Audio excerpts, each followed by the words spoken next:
He said, learn to work harder on yourself than you do on your job.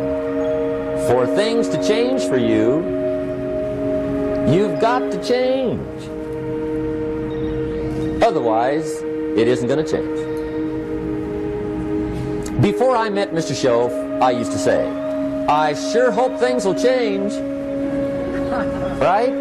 That seemed to be my only hope. If it isn't going to change, I'm in serious trouble. And then I discovered it isn't going to change, so I'm in serious trouble. And whether I'm talking to high school kids or business executives, my message is always the same. And it goes like this. The only way it gets better for you is when you get better.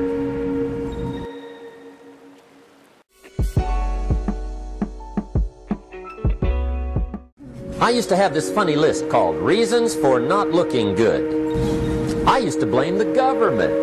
I used to blame taxes. Look what you got left after they take everything.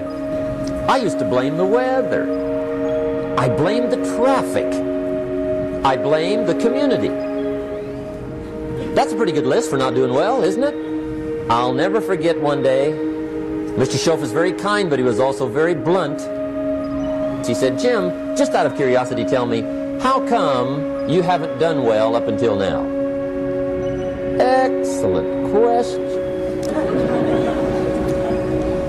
I thought, well, so I won't look too bad, I'll go through my list. And this list I just gave you, I put that on him. And he was very patient. He let me go through the whole thing, the government, the weather. I went through this whole thing. When I finished, he looked my list over very carefully. He said, Mr. Rohn, big problem with your list. You ain't on it.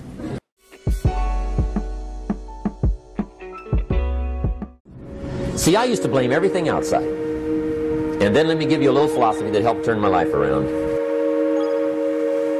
It's not what happens, it's what you do.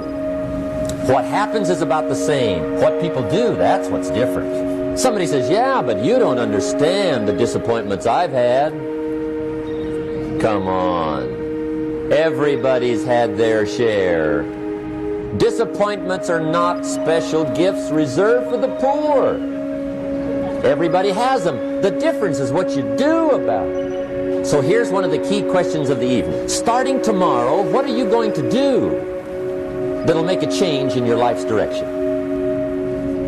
Good question. What are you going to do starting tomorrow that'll make a difference?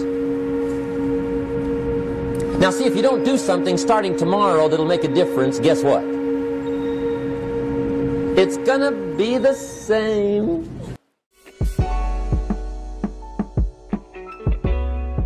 Now here's the key to discipline. Start with the little disciplines, get excited over the little disciplines, and get right on those, because those will lead to the big ones. You can't handle the big challenges in life unless you take on the little ones. Make a list of all the things you can do, get right on those, discipline yourself for those, both for the results and for the muscle and for the practice, so that when life hands you some big challenges, you'll be ready, you'll have the muscle. But see, if you don't handle the small ones, you can't take care of the big ones.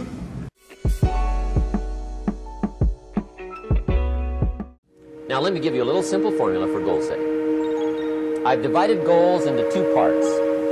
First is long range. Long range goals. That's your dreams.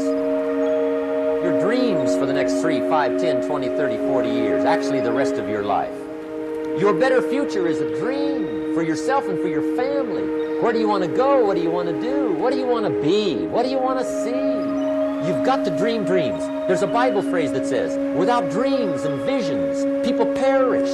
You've got to have something to go for that inspires the heart and the soul. Don't lose your dreams. Do some dreaming. That's long-range goals. You've got to have those. So that's number one. Here's the second part of goals, short range.